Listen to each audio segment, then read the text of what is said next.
تو یہ آسان باتیں ہیں جن پر ہم عمل کر سکتے ہیں. تعویذوں کے پیچھے بھاگتے پھرنا یا عاملوں سے نسخے ٹوٹ کے پوچھتے پھرنا کیا ضرورت ہے اس کی؟ اللہ کے حبیب صلی اللہ علیہ وسلم اپنی امت کو بے سہارا چھوڑ کر نہیں گئے. جس کی ضرورت تھی وہ سب کچھ بتلا دیا. کرنا ہمارے ذمہ ہے. ہم ان اعمال کو کریں، اور کچھ ایسے اعمال ہیں جن سے رزق بند ہوتا ہے، ان سے بچیں. اس وقت میں ان کی تفصیل تو نہیں ہو سکتی، تاہم وہ اعمال پڑھ کے بتا دیے جاتے ہیں. حدیث مبارکہ میں ان اعمال کا تذکرہ کہ ان سے رزق بندتا ہے. پہلی بات، کھڑے ہو کر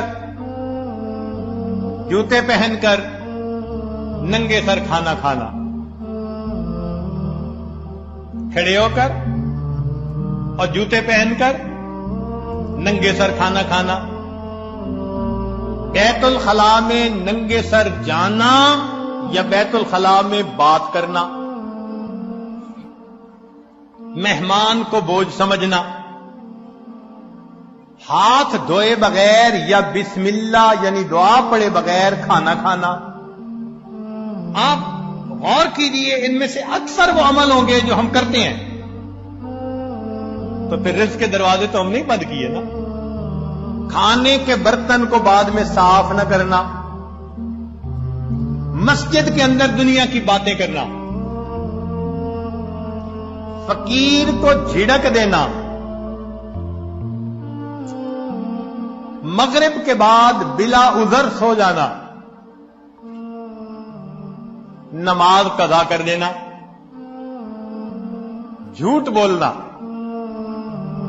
اب یہ ایک ایسا عمل ہے جو آج بہت کثرت سے پھیل گیا، اور شیطان بدبخت نے جھوٹ کی نفرت کو کم کرنے کے لیے اس کا نام بدل دیا، اور جی میں نے بہانہ بنا لیا. کیونکہ جھوٹ سے تو نفرت آتی ہے نا دل میں، بہانے سے نفرت نہیں آتی.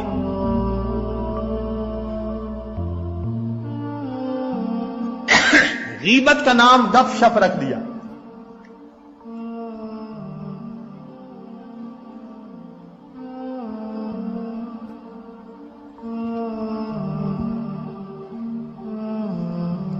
اگلا عمل،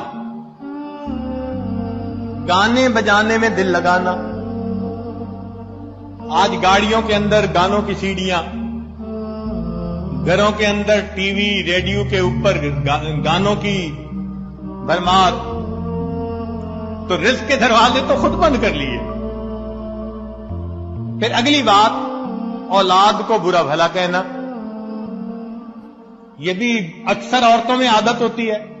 ذرا غصہ آیا اور اس وقت اپنی اولاد کو گالیاں دینے لگ گئی. بلکہ آج تو وتیرہ یہ لوگوں نے بنا لیا، اولاد کو دین سے ہٹانے کے لیے گالیاں دیتی ہیں کہ گالیوں سے ڈر کے یہ دین کو چھوڑ دے. قرآن مجید کو بے وضو چھونا،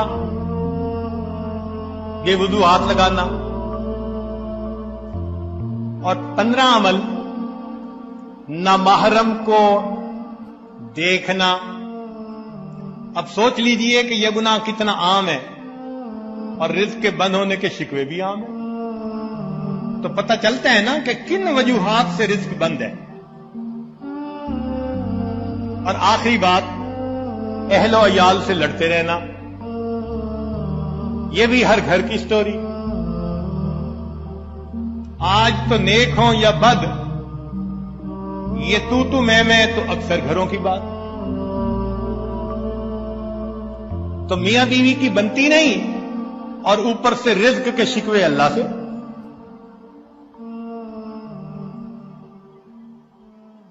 بھئی آپس میں محبت و پیار سے رہیے، پھر دیکھیے اللہ رب العزت کس طرح مدد فرماتے ہیں. تو جو اعمال قرآن و حدیث میں رزق کی فراخی کے لیے بتائے گئے وہ کیجئے کہ تاکہ دروازے کھل جائیں. اور جو بتائے گئے کہ دروازے بند ہوتے ہیں ان سے بچیے، اور اللہ کی طرف سے رزق کی کشائش کو اپنی آنکھوں سے دیکھیے۔ اللہ تعالیٰ دے کے خوش ہوتے ہیں، لے کے خوش نہیں ہوتے۔ اللہ تعالیٰ ہمیں بات کی سمجھ عطا فرمائے، اور اس دنیا میں اللہ تعالیٰ ہمیں نیکوکاری کو مقصد زندگی بنا کر جینے کی توفیق عطا فرمائے۔ وآخر دعوانا ان الحمد للہ رب العالمین۔